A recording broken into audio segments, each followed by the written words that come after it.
February in the Bitterroot Valley arrives without apology, and on the night Theo Callahan's truck threw a belt outside Stevensville, Montana, the temperature was already at 9 degrees and falling. He pulled to the shoulder of Route 93 and called for a tow and was told 45 minutes, minimum, and he sat in the cooling cab with Pepper, a 7-year-old red Belgian Malinois who had done 2 deployments with Theo and had since decided that her primary occupation was sitting beside him and making the silence livable, and watched the road while the heater ran out of reasons to keep working. A quarter-mile ahead, through the bare cottonwoods along the riverbank, a farmhouse sat in the dark with every light on, every window, porch, the outbuilding near the road, all of it burning against the black of the valley, as if the house were trying to be seen from a very long distance. What the woman inside said when Theo knocked on her door and what he found behind the single sentence she offered as an explanation would unbury a truth that an entire valley had not known to grieve. If you're new here, stay through this one and subscribe before you go. This is exactly the kind of story this channel tells, and there are more coming. Theo had enlisted at 19 for the reason that most young men in Ravalli County enlisted, which was that the county did not offer many roads, and the military offered one, and the road it offered went somewhere. He was the third son of a cattle rancher who worked 300 acres outside Hamilton and who had the particular stoicism of men who spend their lives in negotiation with weather and markets and did not waste expression on things that could be borne quietly. Theo had grown up with that stoicism the way children grow up with their parents' accents, absorbing it without choosing it and not noticing it was there until he was somewhere else and people remarked on it. 2 deployments, the first to Okinawa, which was humid and procedural and taught him, among other things, that he was good at waiting. The second to Kandahar, which was none of those things, and which he did not describe in any complete form to anyone who had not been there, including his father, including his brothers, including the woman he had almost married the year before he went and did not marry afterward, not because anything between them had broken exactly, but because he came back with a different geometry and she had stayed the same shape, and the 2 shapes no longer fit. He did not blame her for this. He did not blame himself for this. He tried, mostly successfully, to not blame anything for it and to simply work with what was. What was at 31 was this: a job doing electrical inspection work for a contractor in Missoula, a 1-bedroom apartment near the river, a truck he maintained with the specific attention of a man who relies on a thing completely, and Pepper, who had been his handler dog in Kandahar and had been placed with him through the program when his separation came through, and who had since become, without ceremony or announcement, the steadiest thing in his life. Pepper was 73 pounds of red Malinois, lean and angular, with eyes the color of dark amber that she turned on a person with a quality of attention that made most strangers feel assessed, and most familiar people feel seen. She slept at the foot of his bed. She rode in the passenger seat. When Theo's nights went sideways, which happened less often than they had at 28, and more often than he wished they did at 31, she would come up the bed from the foot and lie beside him with her flank pressed against his, and she would not move until the quality of his breathing changed. He did not tell people this. It was not a secret. It simply was not their business. She was sitting upright in the passenger seat on the shoulder of Route 93, watching the lighted farmhouse through the cottonwoods, when Theo decided to walk over. He told himself it was practical. A lit house meant someone was home, and someone home meant a warm place to wait for the tow truck. He told himself this, and it was partly true. The other part was Pepper, who had been watching that farmhouse since before he called the tow company, with the specific quality of attention she reserved for things she had not yet classified and was not prepared to ignore. He told her to stay. She did not stay. She walked beside him through the cottonwoods to the farmhouse door, which was correct because she was always correct in these assessments, and he had learned to let her be. He knocked. He waited. He knocked again. The woman who answered was 87 years old, though he did not know this yet. She was small and spare in a flannel robe, white-haired, with the clear eyes of someone who sleeps lightly and wakes fully and has done so for decades. She looked at Theo. She looked at Pepper. Pepper sat without command. "My truck broke down on the road," Theo said. "I'm waiting for a tow. I was hoping to wait somewhere warm." She looked at him for a long moment. The full look, the one that takes account. Then she stepped back from the door and said, "Come in." Her name was Loretta Fenn. She had lived in the farmhouse outside Stevensville for 59 years. She made him tea without asking whether he wanted it and set it on the kitchen table and sat across from him with her own cup and looked at Pepper, who had taken a position near the back door and was monitoring the kitchen with amber eyes. "My son had a dog like that," she said. "German Shepherd. Named him Root because he'd always find his way home." "Where's your son now?" Theo said. She looked at her cup. "That's what I don't know," she said. And then, after a pause that had the weight of a thing carried for a long time, "I keep the lights on so he can find his way home." Outside, February pressed against the windows. Pepper had not moved. Theo sat with what she'd said. He had learned in enough places how to sit with a thing without immediately resolving it. He looked around the kitchen. He looked at the lights, the overhead, the one above the stove, the one in the hallway beyond. He thought about the outbuilding by the road, lit up in the valley dark. "How long?" he said. She looked at him. 11 years, she said. He was 29. Have you ever known someone who kept doing something every day for years, just in case? Someone whose love was so stubborn it refused to accept an ending. If that person is in your life, call them after this. If they're not, tell me about them below. They deserve to be remembered. Her son's name was Danny, Daniel Roy Fenn. He had joined the Army at 22, not the Marines, which Theo noted and set aside. It didn't matter.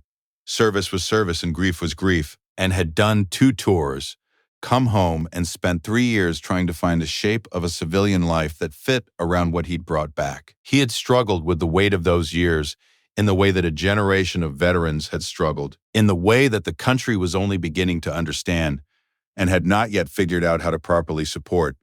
He drank more than was good for him. He stopped calling as often. He moved from Hamilton to Missoula to Spokane, following work that never quite held. The last time Loretta had spoken to him was a Tuesday in November 11 years ago. He had called from Spokane. He had sounded, she said, like himself, but quieter, like the radio between stations. He had said he loved her. He had said he was working on some things. He had said he'd come for Christmas. The calls to his phone went unanswered. The Spokane police filed a missing persons report. His apartment had been vacated, not abandoned, vacated. His things put into storage by the building manager, who had waited 3 weeks before assuming he wasn't coming back. There was no body. There was no confirmed account of what had happened. There was a file somewhere in Spokane that had been opened and not closed, and that nobody had the information to close. Loretta had hired a private investigator 7 years ago. He had found the storage unit. He had found a neighbor who said Danny had left one evening with a duffel bag and had not come back. He had found a social worker in Spokane who had spoken with a man matching Danny's description at a drop-in center in February of the following year, who had given a different name, who had declined further services, who had left. The trail ended there.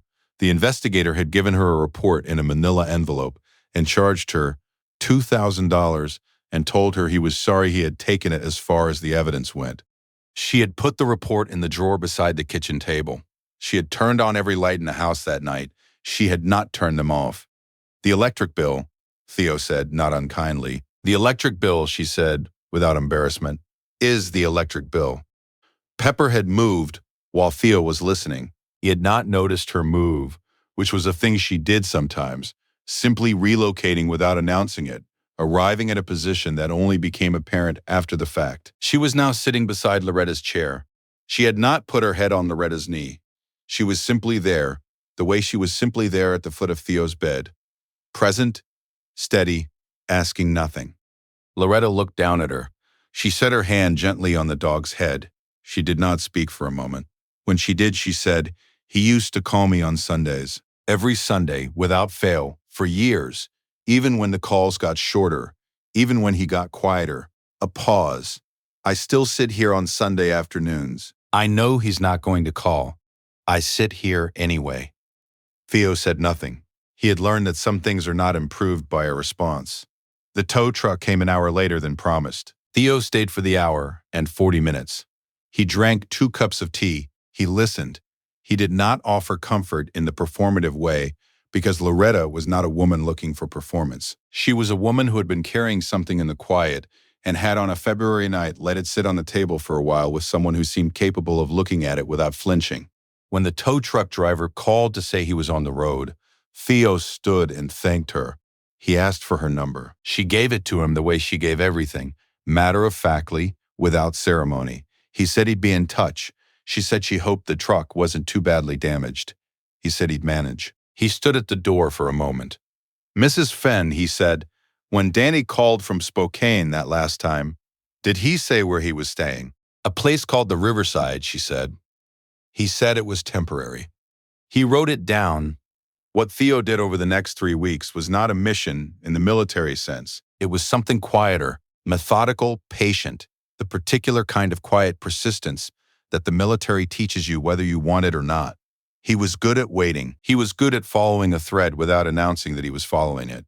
The Riverside was a residential hotel in Spokane's East Downtown that had been operating in various forms for 40 years. It had records going back 15 years on paper and 11 on a system. The name Daniel Fenn did not appear in either, but a man who had checked in around the right time, November 11 years ago, under a name that was close enough to make Theo's attention sharpen, a name that might be what a man chose if he was trying to be slightly harder to find, had stayed for 6 weeks and left a forwarding address that turned out to be a church on the north side of Spokane. The church was called Cornerstone Fellowship.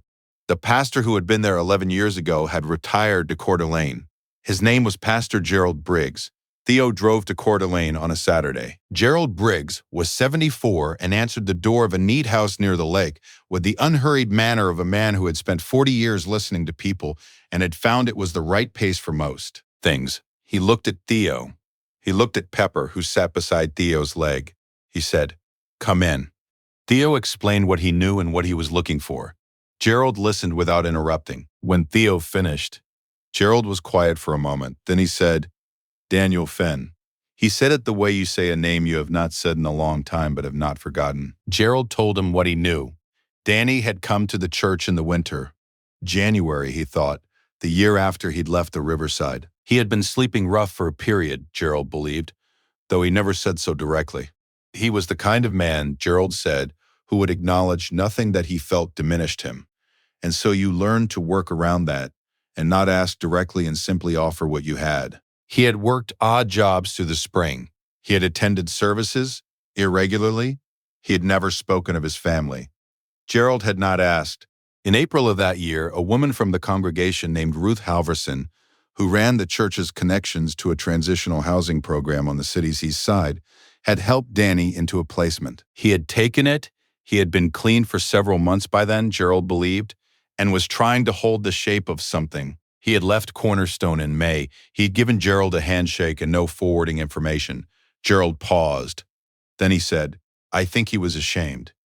Theo said, "Of what?" "Of having needed help," Gerald said simply. "Of having been someone who needed help." He came from people who didn't, I think, or who didn't admit to it. Theo thought about Loretta Fenn, sitting by the kitchen table on Sunday afternoons. He thought about the electric bill. Did he ever talk about his family? Theo said. Gerald considered. He said his mother kept the lights on for him. He looked at Theo. He said it like it was the hardest thing in the world to think about. If you were sitting across from Gerald Briggs right now, knowing what he just said, knowing that Danny knew the lights were on, what would you be feeling? Tell me in the comments. I read every one. The transitional housing program Ruth Halverson had connected Danny to was run by a nonprofit called Forward Spokane. Ruth had retired 2 years ago, but still volunteered on Tuesday mornings. And when Theo found her through the church directory and drove back to Spokane and sat across from her in the fellowship hall, she remembered Danny Fenn without being prompted. She remembered him because he had been the kind of man who was hard to forget.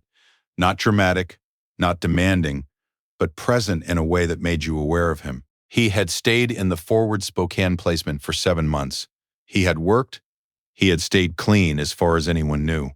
He had moved out in the following December into a private rental. He had sent Ruth a card the following Easter. A simple card, a short note, his name signed at the bottom.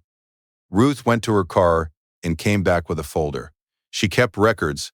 She had kept the card. The return address on the envelope was a street in the Emerson Garfield neighborhood, north of downtown Spokane. The zip code was still active. The street still existed. The address was a small house, not a rental property in any database Theo could find, which meant it might be owned. He drove to the address on a Thursday morning. The house was small, well kept, with a shoveled walk and a bare-limbed lilac hedge along the front fence. He sat in the truck for a moment. Pepper was in the passenger seat and had been watching the house from the moment they turned onto the street with the amber-eyed attention that meant she had noticed something and was waiting for him to notice it too. He got out, he walked to the door, he knocked. The man who answered was 51 years old, gray at the temples, thin through the face in the way of someone who had once been thinner and had found his way back from it. He had his mother's eyes clear, taking account. He looked at Theo. He looked at Pepper. He said, "Can I help you? I'm a Marine. My truck broke down outside your mother's house in February." He paused. "She keeps every light on, Danny, every window, the outbuilding, every night, for 11 years. Danny Fenn stood in his doorway and did not speak. Theo said, "She sits by the kitchen table on Sunday afternoons. She said you used to call on Sundays." Something moved across Danny's face. Not breakdown, not collapse. The movement of a man who has kept a door closed for a very long time and is suddenly standing in front of it with no good reason not to open it. He put one hand against the door frame. He looked at Pepper, who had not moved from beside Theo's leg. He said, Is she all right?" "She's all right," Theo said. "She's been waiting." The silence lasted a long moment. Then Danny nodded. He looked away out toward the street, and then back. He said, I thought by now she would have." "She didn't," Theo said. Danny Fenn called his mother that evening. Theo was not there for the call. He did not need to be. Some things are not meant to have a witness. What he knew, from Ruth Halverson and from Gerald Briggs, and from a conversation he had with Danny the following week over coffee at a diner on the north side of Spokane, was this. Danny had spent 4 years trying to make himself into something he could send home to her before he sent himself. He had been ashamed of the years he'd lost and the shape he'd been in and the silence he'd allowed to accumulate. Every year the silence had grown heavier. Every year reaching across it had required more than he'd had. He had told himself she was better off not knowing the particular details of those years. He had told himself he would reach out when he was further along. He had not understood until a Marine named Theo Callahan knocked on his door in February and said the words "she keeps every light on," that she had never needed him to be further along. She had needed him to call. Loretta Fenn drove to Spokane on a Saturday in March. Gerald Briggs came from Corday Lane because Theo had called him and told him what had been found, and Gerald had said he would like to be there if that was all right. Ruth Halverson came because she was the kind of woman who comes. Danny stood in the door of his small house on the north side of Spokane with the shoveled walk and the lilac hedge, and his mother came up the walk, and he went down the porch steps to meet her, and that was the whole of it, and it was everything. Pepper sat beside Theo at the end of the walk and watched. There are moments that feel less like coincidence and more like arrangement. A belt throws on a truck in 9-degree weather on a specific stretch of Route 93. A man decides to walk through the cottonwoods toward a lit house. A dog sits down, without being told, beside a woman who has been sitting alone for 11 years. None of that was planned. All of it was necessary. Theo drove the Bitterroot Valley Run more often after that. The stretch of Route 93, the cottonwoods, the farmhouse that still had all its lights on, though the reason they were on had changed. He would stop when he was passing. Loretta would make tea. Danny called every Sunday now. The calls were longer than they used to be. She did not sit at the table alone on Sunday afternoons anymore. Pepper rode in the passenger seat on the drive home, the way she always rode, with her head out the window in the warmer months and curled against the door in the cold ones. She never needed to be told when to watch something and when to let it go. She had always known. That was the whole of her gift, really. She simply knew. What Theo Callahan did that February night was walk through some trees toward a lit window. He didn't have a plan. He had a truck that wasn't running and a dog who was already pointed in the right direction. He followed her. He knocked on a door. He sat down and listened. He wrote down a name. Sometimes that is all it takes. To follow the dog, to knock on the door, to write down the name, This story is for every person keeping the light on for someone, and for every person who has let the silence go on longer than they meant to, who is sitting somewhere right now thinking it's too late. It isn't too late. Is there someone you've been meaning to call? Someone you've let the distance go on with for longer than you meant to? Tell me about them in the comments. Let's fill this section with names and second chances. Every story on this channel is about choosing not to look away. If that means something to you, subscribe so you're here for the next one. There are more worth telling. Which moment in this story stayed with you? I'll see you in the comments.